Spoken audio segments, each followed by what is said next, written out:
Hey guys, what's up? How you doing? It is me. Feel like it's been a while since I sat down and actually filmed a video. So forgive me if my skills are a little rusty. It is now the first few days into August, and I just wanted to make a video, kind of a mishmash of a few different things, give a little bit of a life update of kind of what's been going on the last few months, talk about some books that I have read, some books that I have bought. I even borrowed one from the library, and just, yeah, a few different things, just to kind of catch up and get back into the swing of things for videos. Yeah, I'm gonna try to be more regular. I'm gonna talk about why that might be a little tricky, but we'll see. So I guess kind of one of the big things is in June, I had my top surgery. So me and my fiance went to Montreal to do the surgery. There's like a hospital there, and like one of the things it specializes in is gender affirming surgeries. And it was a wonderful experience. We went there a few days early, about a week early, just to be able to enjoy Montreal. We were able to go downtown, visit like the old Montreal area, which was like beautiful. Definitely has that like old European feeling. And that's one of the reasons people like it so much. We decided to go visit the Science Center, which was pretty fun. We didn't have that much time to explore because we got there kind of late in the day, but we got a good couple hours, and it was pretty cool. Like, it's obviously a little bit more geared towards kids, but that definitely didn't mean that we couldn't enjoy it, and it was a really good time. And yeah, we just hung out there. We went on a paddle boat, we got some dinner, got some ice cream, just walked around. It was really beautiful. And then the day before the surgery, we stayed in an Airbnb for a few days, and then the hospital set us up into a hotel for a few days. So like from the day before surgery to 2 days after. So the day before surgery, after we transferred into the hotel room, we took it pretty easy. In walking distance, there was an arcade. So we spent a few hours at the arcade. That was really fun. Excuse me. And then, yeah, just hung out. And then the surgery experience was really good. We had to go there very early in the morning. So we had to be there for like 7 a.m. And I think by about, I was delayed a little bit, but I would say maybe by like 8:39, maybe 9 a.m. I went into surgery, and it was pretty smooth sailing. Like, I had never gone under for surgery before, except for like dental surgery. And I suppose the sensation was quite the same, where it's like you're awake and then you start to feel a little funny and then you're out. And that's what it was like. You know, they put me in the bed, they like strapped my arms down, they put the IV in, they put some like warm blankets on me, and then they were like, okay, you're gonna start to feel like kind of sleepy, everything's good, you're good, everything's fine, don't worry. And then it was like, I was out, and then I was awake again. And it took a little while for me to like really come back to, but like I didn't feel sick or nauseous or anything, which was really good. The like first room where I woke up in, was kind of like that immediate recovery room. And they waited a few minutes to be a little bit more conscious before they wheeled me back downstairs to where Mike was staying. And you know, it was good. It was fine. Yeah, I was definitely like a little like just kind of sleepy and groggy for a little bit. Um, but again, once I got awake enough, they brought me some food. I had never been so excited to eat soup crackers and applesauce. And they gave me like a stick of cheddar cheese. I think there was something else they gave me, and like some juice. It was delicious. I was so happy to eat. Because of course you can't eat before surgery. So like I hadn't eaten since the night before. I also did not sleep good the night before. I hadn't really been nervous for most of the time. But then like the night before I just got like, I got nervous. I got a little anxious. I couldn't get comfortable in bed. I couldn't find a good position. And, you know, I just didn't feel good. Like, I don't know. It was like just those nerves, right?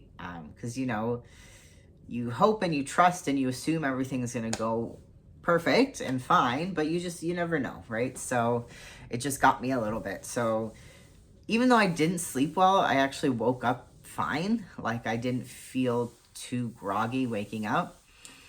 And I was also worried about feeling like nauseous from not eating, because that usually happens where, you know, if I wake up in the morning and if I haven't eaten like soon enough, then I start to feel really sick to my stomach.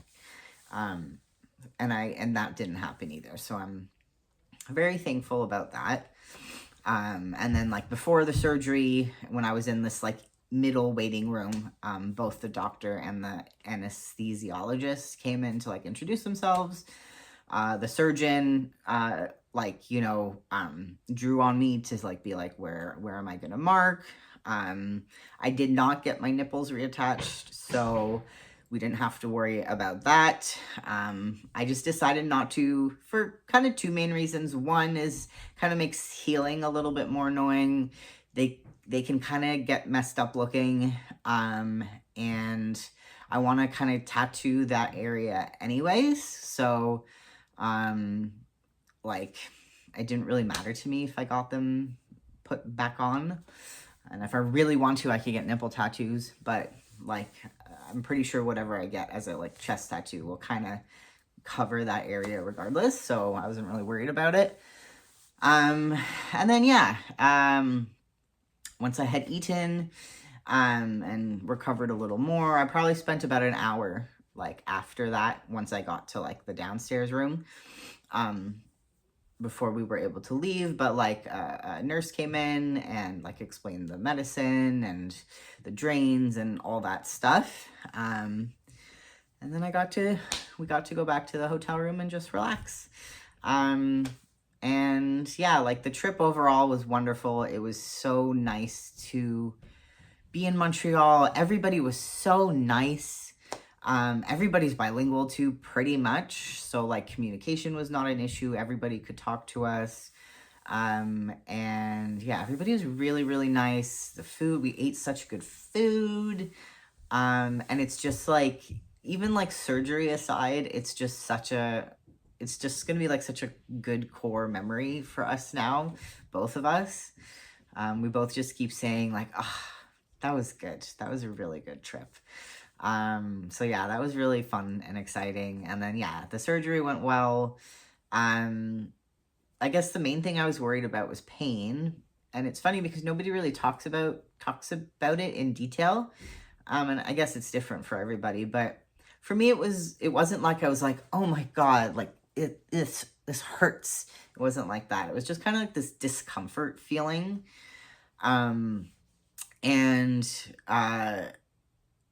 Definitely having like pain medication helped. But even that, I didn't take like a copious amount of it.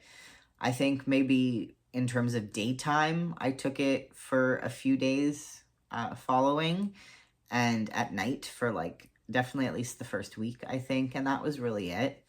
And then I also just like had the ice packs on me all day. They gave us these really cool ice packs where it's kind of like cloth feeling on the outside, but whatever fabric is on the inside, like really keeps the ice like fresh for a long time. it took forever for that ice to melt in those bags. They almost look like hot water bottles, but a little skinnier than like wide. They're kind of more like this shape with like a drawstring. And they just kept the ice really good. So I just had it like this for like a week and a half, I think, 2 weeks. I had ice on me all day. And I think that also just really helped to like soothe and everything. And then, otherwise the drains were not as gross as I thought they would be. So that was nice. It was easier to manage them than I thought they would be. And I kind of had to, because Mike was working. So he was only able to spend like the day after getting back from Montreal with me, and then I had to go back to work regularly. So like I had to do at least my middle drains, my morning drain and middle of the day drain. I would have had to do it by myself regardless. So I just ended up doing it. And that was fine. Those were probably one of the more annoying things, just being like super careful about not hooking the cable onto anything or anything like that. Making sure everything was like clean and whatnot. And then I actually got those out on the 8th day because I wanted Mike to be able to come with me. And he had the day off. And yeah, that also didn't hurt as much as I thought it would. Like I thought it would feel really gross and really weird when they pulled it out. I did have on my right side, it bled like quite a bit after, like almost an alarming amount. But it was fine. Like once we kind of tamped it down, it was okay. And then otherwise, I think the main sensation I had was like the like incision line had like this really like tight feeling for a while. Like it felt like there was like, I didn't get staples, but it felt like what I imagine it would feel like staples feeling, because it was just like a tight, hard line. That's what it felt like for a while. But even that, like it only lasted for a while. I was really anxious about like taking everything off, because I had no idea what it would look like underneath. But that was fine. And then the other thing was like the elastic bandage that they gave me to like keep wrapped around it. The thing about that is I kind of feel like for like after we took like the pad bandages off, which I could do after, when was it?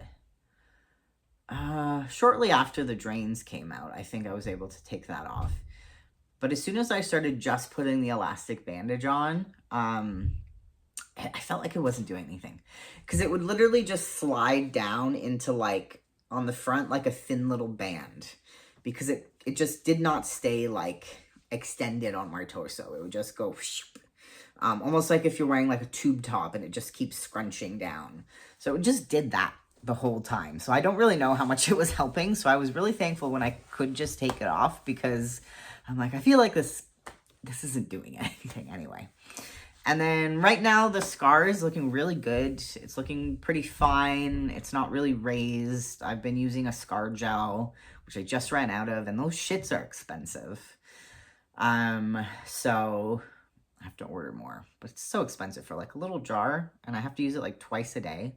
And like I use like a decent amount because you want it to like, last a while. Anyway.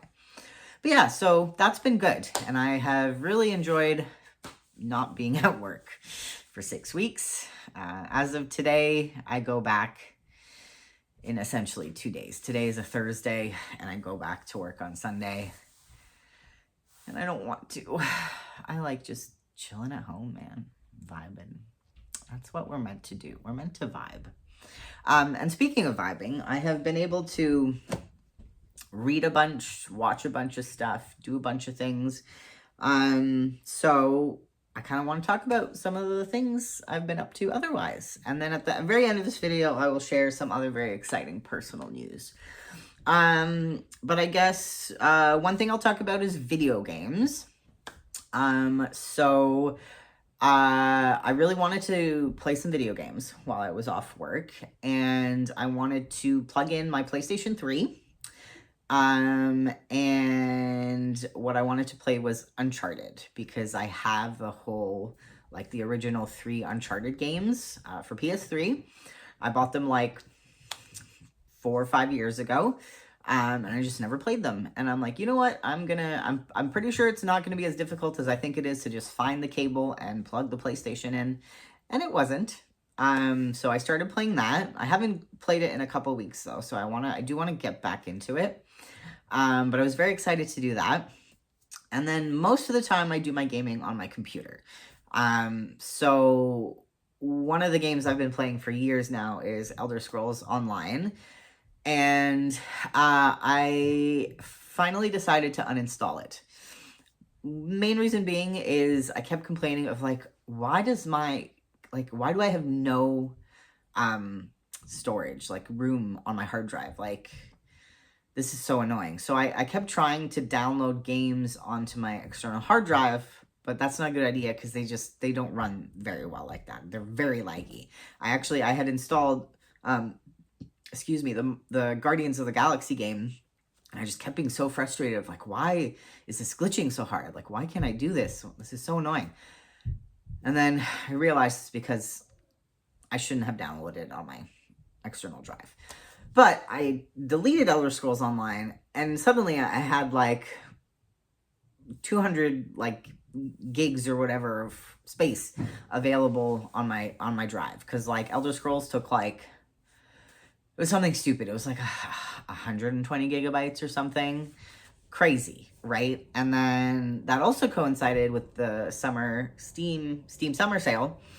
So I bought like at least 10 games, I think, because they were dirt cheap, maybe even more than 10 games. And I have a huge library as well. So I'm like, I'm gonna fucking download a bunch of games now because I have space. So I've really been enjoying that. So Guardians is one of the games I've been playing. I started playing Disco Elysium, which I did upload my first video that I recorded playing that because I wanted to record that. I started playing this kind of like Where's Waldo style game, where you have to like find certain little items and images, and then there's like a storyline involved. I want to go back to that too because it's also been a couple weeks since I played that. And that's really fun. And I forget what it's called. I don't know. It's yellow. The game coloring is like yellow something. If I remember to like find it and like put it here, I'll do that. If not, I'm sorry. You'll find it. I believe in you. And then the other game I've really been enjoying, especially like the last like week and a half, I've actually been playing a lot of, is Palia. Which Palia is like it's kind of like a Stardew Valley-ish kind of thing, or that kind of game where you can garden and you can build your skills, but there's also like a through storyline, and like you can make friends with like the townspeople, you can romance some of them, that kind of thing. And it's got this kind of fantasy-esque element to it. And that's been really fun. I did download that once before, like closer to when it came out, and I wasn't used to playing that kind of game. It's not usually my style of game. And I think at the time I didn't really know what to expect. It wasn't really what I expected, and I just wasn't really into it. So at the time, I'm like, this isn't for me. But then when I was looking at games, I'm like, I kind of want something that I can dip in and out casually. It's got that cozy game vibe. And then, I don't know, I watched the trailer and I was like, you know what? This seems like fun. Let me try it again. And it's evolved a lot since I played it last. I don't really like how much like paid stuff there is. Like most, like any like fun outfits or like pets or things like that, like you have to pay real money to get those, as far as I can tell. You can really only get like very basic stuff for free. It doesn't really affect like playing the game. It's just like those like aesthetic things, like you just can't really participate in it at all unless you pay money, which I think kind of sucks. I mean, I'm pretty sure the game is free, which is great or whatever, but I'd rather pay like $30 for a game and then like just be able to have whatever is in it than like pay. I don't know. I don't like having to do that kind of shit. But other than that, I'm really enjoying it. Like, I'm actually playing like the main quest this time, like deeper into it. It's been really fun. There's some things about it that like were very surprising to me that I'm like, oh, this is like really cool and like really fun, and I'm enjoying this. And I'm like, I'm enjoying the like crafting and like stuff like that more. I think I got really overwhelmed with it, and I'm like, I have to learn how to do all of this now and like be like really on top of it and all this stuff. And it's like, okay, it's not that serious. We can kind of ease into it. So that I've been really enjoying. And Mike was playing the Miles Morales Spider-Man game, which also looked really fun because the TV is like over there and my computer's here. So when I'm on my computer, I can like see what he's doing, and I'm kind of peeking over. So that game looked really fun. And now he's been playing Expedition 33, which is a crazy game. I don't actually know if I would enjoy playing it, but he's really enjoying playing it. And it does look pretty cool. It's interesting. But yeah, that's kind of video games that I've been doing. In terms of watching stuff, so I have been doing a Pretty Little Liars rewatch. I started like a few months ago, and then I stopped for a little while, and then like I went on Netflix again while I was off, and I was like, oh yeah, I was doing that, wasn't I? Let's get back into that. So I've been watching Pretty Little Liars, which was super fun, super cheesy, just like such a campy teen drama show. I had never watched Ravenswood, which is like the spinoff, and like it's impossible to find it on anything. But I did find it somewhere, and it's in like little 2-minute increments at a time. So it takes like, I don't know, however many videos to watch one episode, and there's like over 200 videos on the playlist, so it's like a bit janky, and like you're probably missing a little bit of information, and like sometimes you have to watch the same video twice, and sometimes it's in a slightly different order, but it's fine. Like, I got the gist of it, and like that was also very cheesy and like spooky, and like I get spooked out so easily. It's really sad. Even watching Pretty Little Liars, sometimes I'm like, oof, I'm a little spooked now. But yeah, that's super fun. That's kind of the main things in terms of show. I am watching X-Files episodes, but I'm kind of, it's harder to get into because then I have to go into the PlayStation 5 of Mike's. So I'm like, the controller's all the way over there. Instead, the TV controller's right beside me. So that's easier.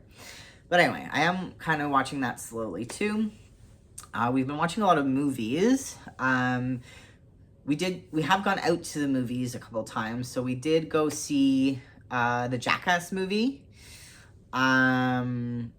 which was really fun, really nostalgic, a good mix of kind of like new and old videos, and it was really emotional. The ending was really emotional, actually. And before we went on vacation, we went and saw The Backrooms, which we both really liked. And then just yesterday we went and saw the new Spider-Man movie. And we had just watched the previous 3 Tom Holland ones. He had never seen them before I had, but it had been a while. Not like super long, but long enough that I didn't even really remember what happened in the 3rd one, like not in much detail anyway. So yeah, that was really fun to watch together. And then the new one was great. We really loved it. And I'm like, I really want to like start reading more of the comic books. Because like I like and appreciate comic books, but I'm not like, oh my god, comic books. I'm more of like a novel person. I do have comic books. Where's my stack of them? Over there. So I do have like a pretty decent little stack of comics. I prefer like like a graphic novel, like a little compendium versus like the single books. It's all, I feel like it's like easier to keep track of them that way too, and read them. For me, I like that better. And my local comic book shop does have like several compendiums of Spider-Man, so I think the next time I go, I want to ask like, which one should I pick up to start? Because I would love to read more Spider-Man. I'd love to read more X-Men, Teenage Mutant Ninja Turtles. There's like, and there's so many different like one-off comics and all these things. Like, there's cool stuff out there. So I would like to read more of it. But like specifically like Spider-Man, Ninja Turtles, X-Men, I'd like to delve more into that because like I like those in like movie and stuff form anyway. So yeah, that would be really fun. Oh, and of course, I was like trying to think, I'm like, we watched another movie, didn't we? We went and saw the Odyssey, which we both really loved too. I loved it so much that you'll see, influenced several books that I bought. But yeah, we really liked it. And like, I just want to mention it again, that like, I am a very easy media person most of the time. Like, it doesn't take much for me to enjoy something, especially movies. Like movies, I'm like, just entertain me, man. Like whatever theme you're trying to do, whatever genre you're in, just like entertain me and like it's fine. I'm not gonna like nitpick a bunch of shit. So I don't really enjoy like watching content on social media that's like, well, actually, if you look at their outfits, then they're done. And it's like, I don't care. I don't care. Did it look good? Was it fun? Was it interesting? Was it what it was trying to do? I'm cool with it. I'm a little bit more picky with books because I feel like books are so much more of a commitment. Like, it's going to take you a while to really get through them. And I'm like, I have so many books I want to read that there's so many books I'm not going to waste my time on if I don't think I'm going to like it. But with movies too, I don't watch a movie unless I'm pretty sure I'm going to like it. So anyway, I digress. It's also been really great for movies. We love going to the movie theater. It's just the best experience. It's the funnest date. We've done it all throughout our relationship, and it's one of those things where like I as a kid I wanted to go to the movies a lot more, and now that I'm an adult and I can just do it whenever I want, like I love going to the movies. It's the best time. Okay, so books.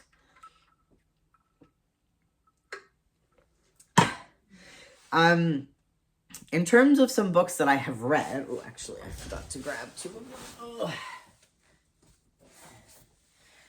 So I've been doing really good with books. So first of all, I didn't really talk about this, and I'll just grab one of them, or a couple of them.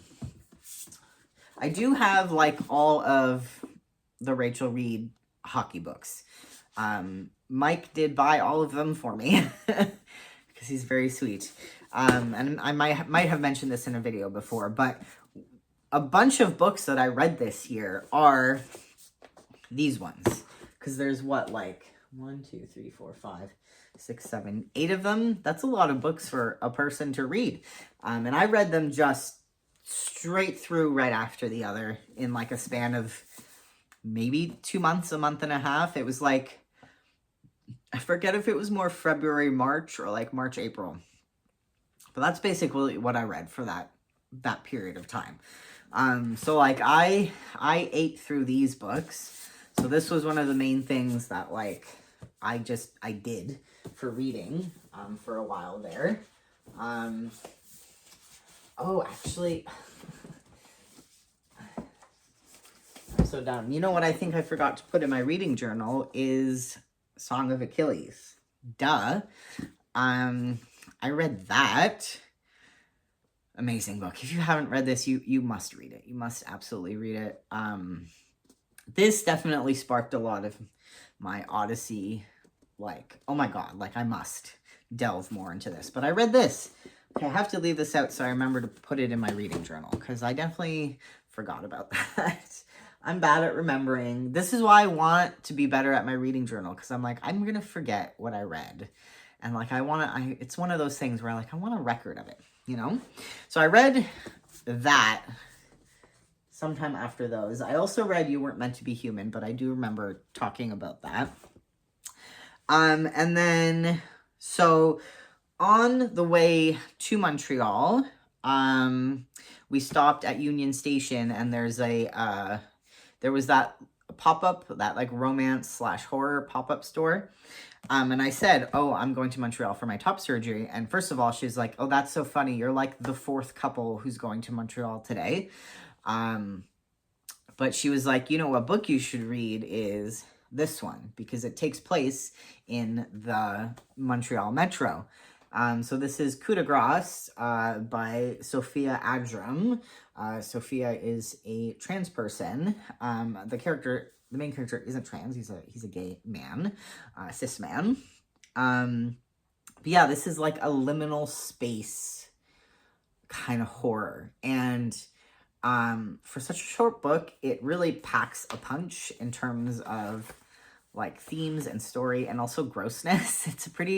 I read two very gross books in and around my top surgery, which I don't know if that was a good idea. I feel like I should have chosen things much more cozy and nice. I don't know if I would recommend it. I would kind of recommend these books. They're both awful in lots of ways, but good, but also awful. Kind of like You Weren't Meant to Be Human. I guess I was in a queer horror kick, is what I can say. But I read this on the train. The train is like a 5-hour trip. We were delayed a little bit at one point.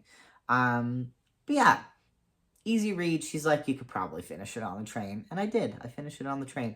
And I don't know if I would read it again. Like, I think I would want to read it once more, at least. It's interesting. It's a little weird. It's a lot weird. Definitely makes you think about things. It's like it is a good commentary on like depression and suicide, and like how important it is to have people in your life to like lift you back up and support you, and so you don't feel like you're just alone in all of it. I think that's kind of one of the main messages. Yeah, I do like, it is cool. It's very interesting. I do recommend it, and it's got a very interesting thing at the back of it, near the end of it, as like a story method. I don't really want to say anything else because it kind of ruins the surprise of it all. But yeah, I read that. And then kind of the main book I was reading after that is this one, Cuckoo, by Gretchen Felker Martin. And this is like a conversion camp story. And it's a lot. It's awful. It talks both about the horrors that people put out there, and also like a horror of like some monstrous creature, both of which are truly horrific. I almost don't know which one's worse. And it's just a scathing commentary on like straight, heteronormative, patriarchal, misogynistic, bigoted, Christian a lot of the time, just like the way those things attempt to control how we exist, and especially how queer people exist, and how much they would prefer us not to exist. It's just, yeah, scathing commentary on all of that. One thing I appreciated about it is that even like the good characters can be bad people and like have bad thoughts and be mean and like that kind of thing, and just like it deepened them and humanized them in a way that like sometimes stories make the heroes a little too heroic, you know what I mean? And like they're the heroes because they're like the good guys, but they're not like necessarily good people all of the time. But yeah, and there's just so much that goes on in this. I don't know how much I want to say because it kind of spoils. I don't want to spoil it, like any of it. Because yeah, it's really interesting, really terrifying. I am curious to read more of her books, but maybe not too soon. But yeah, it was wild. This is a wild story. Yeah, just be aware that it's kind of crazy and horrible and gross in lots of ways if you are going to read it. But I read it, and yeah, again, not sure if it was the best pick while I was like vulnerable and recovering, but alas, I read it. And then, okay, what else? Okay, kind of after that, what I started reading is these two books, Empire of Exiles and Relics of Ruin.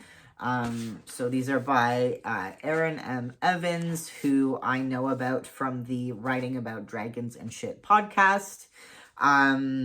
This is 2 of 3 books. I think it's supposed to be a trilogy, I'm pretty sure.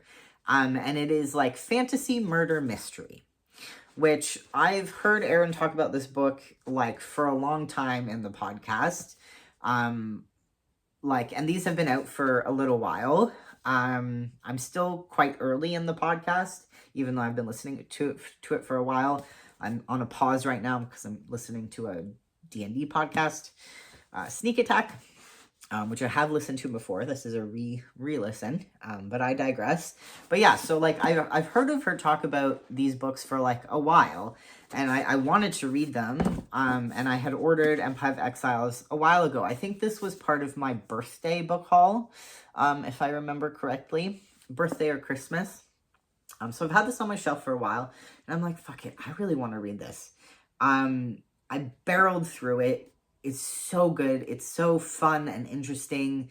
There's like political drama, there's family drama, there's just like personal drama. And it's like the main story has these like interstitials of a conversation that happened with like a main character like back in time, like 23 years from the current time. And like it's the Books of the Usurper, so it has to do with it says at the back, 23 years ago, a duke with a grudge led a ruthless coup against his empire, killing thousands. He failed, the duke was executed, a terrifyingly powerful sorcerer was imprisoned, and an unwilling princess disappeared. The empire moved on.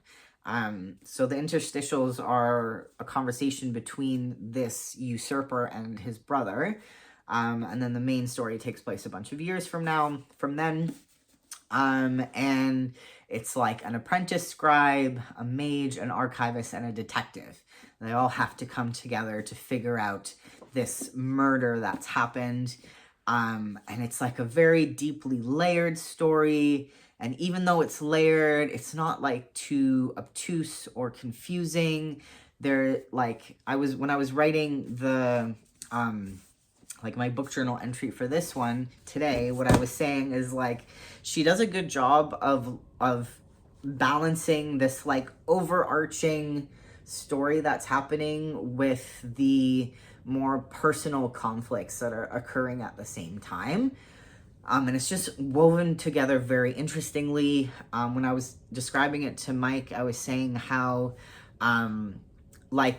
she does a really good job too of like, this character or these couple characters have found out a piece of information that we know this person needs to know, but like they're not going to find out about it until like over here in the story when like these things come together. One of my personal dreams one day is to be able to write a murder mystery. I don't know if I'll ever be able to, because like I feel like it's such a skill to be able to reveal things at the right time. You know what I mean? I don't know if I have the prowess to do that, but these books do it really well. And the second book carries on in a very interesting way. Like I really didn't know where the story would go from there. And it just makes sense, and it's just very interesting. So if you like fantasy and you like murder mystery, these are like a very good marriage of those two genres. Highly recommend. Another 2 books that I've started are Skander and the Unicorn Thief. I think I mentioned this once in a book haul ages ago, but I finally started reading it. This is like a middle grade kind of audience book. It's like our world, but there's this like one island with unicorns, and you can like if you go to like school or whatever, if you're a kid on like the mainland, you can like study to try to get in to be a unicorn writer. And that's Skandor's dream. His sister wasn't able to go before. That's not really a spoiler. That happens very early on, you find out. And like, so it's kind of on him and his family to like do this thing. But like when he goes to take the test, things don't go as planned. But he still ends up on the island, and there's like, you know, all this stuff. There's kind of like secrets and mystery with what Skandor is and his unicorn and all this stuff. And it's just really fun, really interesting. The villain is a very good, like, middle grade villain. We haven't seen much of him yet, but he's like terrifying, but like interesting. I don't know. And the like little like kid friendships in it are interesting, and yeah, it's just really fun. And it's a series. I don't know exactly how many books are in the series. I think there's at least 4. And I very much want to read through them. This gives me kind of similar feelings to when I was a kid and I read Unicorns of Balinor. Like, these feel very much like spiritual siblings to each other. And like, I loved these books as a kid. I love unicorns. So this is really fun to read. It's giving me warm and fuzzy feelings, you know? So yeah, so this has been really fun to read. Oh, I'm messing up my books. I'll put that back after. And then the other thing I started, and I just started it. I'm very, very early in it. Because I got obsessed with the Empire books.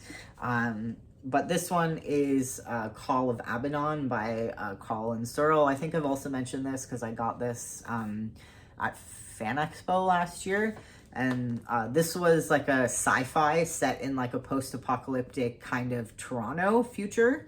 And there's like this Abaddon beacon, and the main character like just starts hearing voices, and there's like some kind of psychic connection. And just from the beginning, it's just like a very good, like a little bit like outlaw society, junker, sci-fi thing going on. So I'm excited to continue reading this. This has been really interesting. But yeah, so that's fun. That's cool. And then what else? What do I have here? Okay.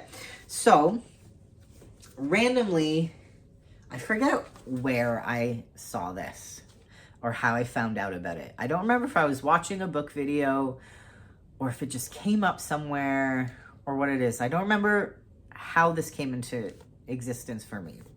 But this book is called Covenant City by Tony Gentry. And I bought it because this is the first book I've seen where the subject matter is very much related to one of the books that I'm working on, which is like my near future dystopian-esque, like political critique-ish book thing. Cause it's basically the little thing on the back says, martial law declared, elections canceled, Congress and the courts dissolved. An audacious plan is underway to racially purify the nation, one region at a time. Richmond, Virginia is the first to fall, renamed Covenant City and remade as a model for an ethno-nationalist, homegrown homeland. This is the story of one young man caught up in the turmoil and asking, what is happening here and what can I do? This is very in line with like the themes I want to explore in my book. And I just, like I said, I haven't up to now heard of a book, like a very modern book, very current book, recently released that speaks so closely to that theme. That's not like Handmaid's Tale or something. So I was like, oh, I have to read this because let me see what this person is doing with that kind of theme. My story is obviously gonna be very different. Like, we're probably exploring our like main theme is probably still quite different, but they're still very related. So I'm like, I have to find out what this guy's doing with this story. So I am very excited to dig into that. There will probably be a lot of highlights in this book. So that was just very exciting. I was like, oh, it's a thing, like my thing. So like, let me see. Cause I don't know, there's some authors who are like, I can't read or watch anything. I can't consume any media when I'm writing. Cause like, I don't want it to infringe on like what I'm doing at all, or like color my thoughts. I'm like, no, I want them to color my thoughts. I want to know what other people have thought possible and what other experiences and ideas I can transmute into mine. Like I need that. So I'm very excited to get into this when I do. And then the next big collection of books is very much, again, inspired by the Odyssey. I still haven't got the Odyssey because it's all coming piecemeal in at different times. But first of all, I did get Circe by Madeline Miller. Of course, I feel like if you read Song of Achilles, you really should try to read Circe. And especially after seeing her in the movie, I was like, oh, I gotta know more about this lady, especially this kind of retelling. So I'm very happy to have gotten that. And another one that somebody said was really amazing and is definitely a must-read is The Penelopiad by Margaret Atwood. Shout out Margaret Atwood again. And I generally have enjoyed anything. Hi, Salem. Oh, today's Salem's birthday. You want to say hi, Salem? Ugh. He's not a cat that generally likes being picked up, but hey, buddy, happy birthday. Salem is 10 years old. He's my old guy. He's my firstborn, my sweet prince. He's 10. You're a whole decade. You're a whole grown man. He's been with me through so much. So many things in life. He's so handsome. Everybody say, happy birthday, Salem. Happy birthday. Yes. Okay, I'm going to put you down. Oh, yeah, you do that every time. Get your claws. Get your claws out.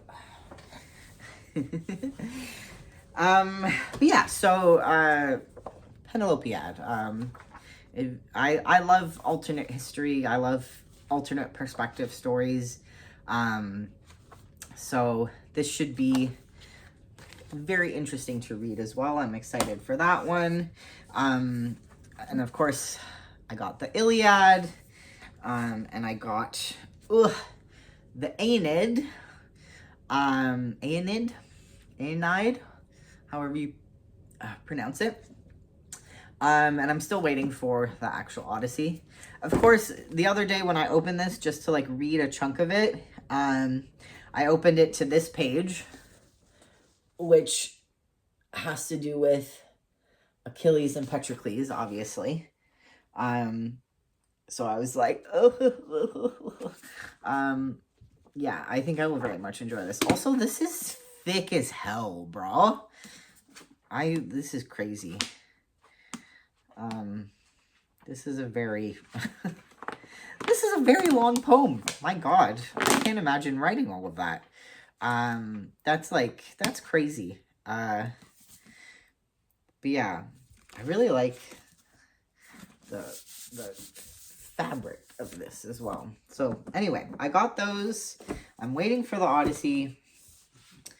Yeah, so that'll be a whole course, I guess, on ancient Greek stuff. Okay, what else? Just a couple more things. I'm having a little fun rambly time today. I don't know when I'm going to be able to film again, so I'm like, I'm just going to throw a bunch of things in here, and, you know, if you have one of those days where you just want to listen to somebody do a little ramble, this is it. This is for you. You know, it is what it is. Going back to media for a minute, I did get some things from the thrift store the other day. Some Actually, I think most of these, some of these were from a thrift store, some of these were from the Hawk Shop. One of them, Jackass, #2, generally thought as the best one, I think. That's what I hear. So especially with watching the recent Jackass movie, I'm like, I saw this and I'm like, fuck yeah, I'm gonna get that. And then I also found Charlie's Angels, one of my favorite movies ever. This is the second one. Is it the second one? I think it's the second one. Or the third one. I don't remember anymore. Anyway, Charlie's Angels. I love Charlie's Angels. These are some of the most fun, good time action movies, in my opinion. I love those movies. And then, this was crazy. Look at this stack. I got all of Angel, and then I got, what is it? Season 3, 6, 7, and 8 of Supernatural. So I'm like, that's pretty dope. That's a good catch. I'm very happy about that. So yeah. Woohoo. That was just a really good find. It's sometimes it's hard, like you never know when it comes to TV show DVDs. You really never know what's out there. So to find all of Angel at once, I'm like, I don't know who you were that got rid of this, but bless you. And then in terms of like journals and stuff, I said today I finally, apart from Song of Achilles, I realized, because I don't think I actually put that in here, because I am stupid and I forgot. Yeah, I definitely forgot to put Song of Achilles in here. So I have to update Song of Achilles. But I put Relics of Ruin in there, so otherwise it's completely updated. My throat's going. I haven't talked this much in a long time. But I also finally sticker bombed it. So I just have some fun, cool stickers on there. And yeah, so that was just a fun little thing that I spent like, I don't know, 30 minutes, an hour. I looked through all my stickers and then I figured out where to stick them, and I had fun doing that. So I had, it's been so long, like it's been a while since I've been attempting to use this, and I'm like, I should probably put stickers on it. I feel like that's a thing, right? So I did that today, so that's fun. And then speaking of notebooks, I decided to try out another different method for my writing, because I have a few stories on the go that I'm making notes for, and I'm like, you know what? Because what I was doing is I had a notebook, and I had like a table of contents, and I was like, I'm gonna assign a letter to each story, and then put that letter in the top corner of the page, so I know, like, on this page I'm talking about this story. And then if I want to reference it, I just like find the letter. And like that was fine, but I think I'm like, it's just like, I don't know, I was like, this is too many ideas in one place. Like, what if I just have a notebook for each story idea? So I found these really nice notebooks at the dollar store. Some of them have more of a like leather quality, and some of them, I don't know, there's like a slightly different texture to them depending on the color, but it's just like a lined notebook, and I like them because you can actually bend it like all the way like that, which like I don't always need to write like that, but I liked having the option if I want to be able to like completely bend the page over. And they're like a pretty good length. I think these are around 180 to 200 pages. And I want to use them as like a journal / planning book for each story. So like this one is my future dystopia one. This one is my cozy fantasy. I have another one for contemporary trans, like short, like novella-ish thing that I'm working on. That's a different style. And then this one is for blog and like video notes, because I'm like, I realize I don't actually have a notebook for that either. And it would be a nice place to like keep like blog notes and video ideas, like just a little bit more contained, and that way I can actually like sit and plan things out and not always just be like completely on the fly with things. And especially because like I did mention this on, I think I mentioned it on my Instagram. I think I've made a post about it on here. But I want to try to do a little bit more like intentional, slightly more long form written content. I really hate social media. I don't like being on Instagram. I don't support Meta. I don't want to be on Twitter. Like, I just don't like those spaces. They're just full of a bunch of people who don't actually care about you. People are mean. There's bots. It's just ridiculous. The comment section, like, is just an awful place. And, like, you know, I'm a millennial. I miss the old internet. What can I say? Where, like, you intentionally went somewhere and you interacted with this space because you wanted to be there and you wanted to be specifically there. And most of the time, the people who were also there also wanted to be there. And we were all just there to have a good time. So, like, I want to try using my Substack. I want to be on Tumblr. I want to have my Patreon as just spaces where, like, people intentionally want to interact with me. And, like, I'll use Instagram or whatever to, like, funnel people. But, like, that's not where I want to, like, be, you know? So, anyway, I want to be able to do, like kind of blog posts, quasi-essay-ish things where I talk about, like, a specific topic, you know? So, anyway, that's what that notebook is for. But I bought them, and I kind of just want to go back and, like, buy 6 of them just to have for the future, because, like, I just really like the look and feel and size of these notebooks. And notebook people know, like, once you find one, you're like, I never want to lose you. So I'm really excited about that. And then, almost done, my big news. So me and Mike, we've been engaged for a while. And we are, now that my top surgery is over with, and that kind of is out of the way, we are finally talking about marriage, our wedding.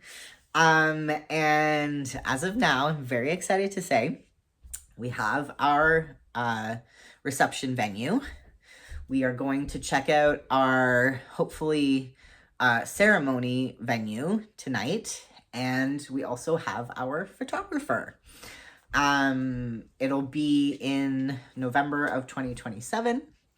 And we're very excited because we've been engaged for a while now. We both laughed because I'm like, neither of us actually remember the day of the engagement. I don't remember what day it was, but it's at least a year. It might even be a year and a half at this point that we've been engaged.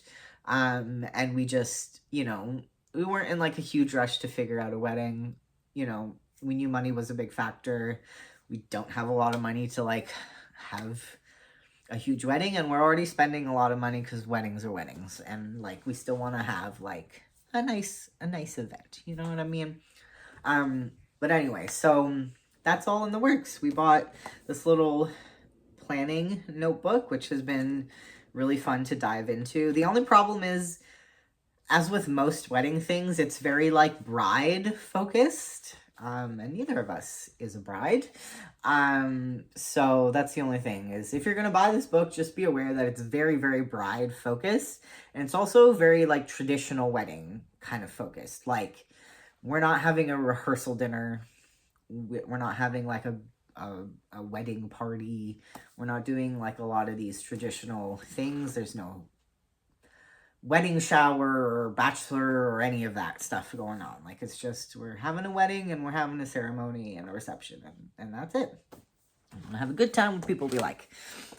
But this has been useful because you can still, you can kind of cross out or ignore whatever doesn't apply to you.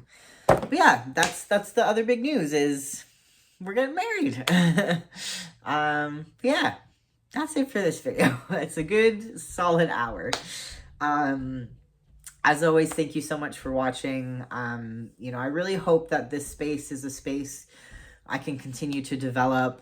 I want to be one of those people for people who, you know, I'm like, oh, I just want to relax and hear somebody like, you know, be positive as much as possible, and like just talk about things they like and enjoy. And I love, you know, I'm trying to pare down the channels I follow to accounts where like I really just like the people. I like their messaging, I like their style, I like their vibe. And it would just be an honor to be that for however many groups of people, however many number of people. We got a good 48 followers so far, which is pretty good. It's like 48 people. That's more than we're inviting to our wedding. So thank you, as always, to watching. Whenever you do, you know, if you find me soon or into some far-flung future, thank you. You know, I hope you have as good a day as you can manage, and we'll see you next time.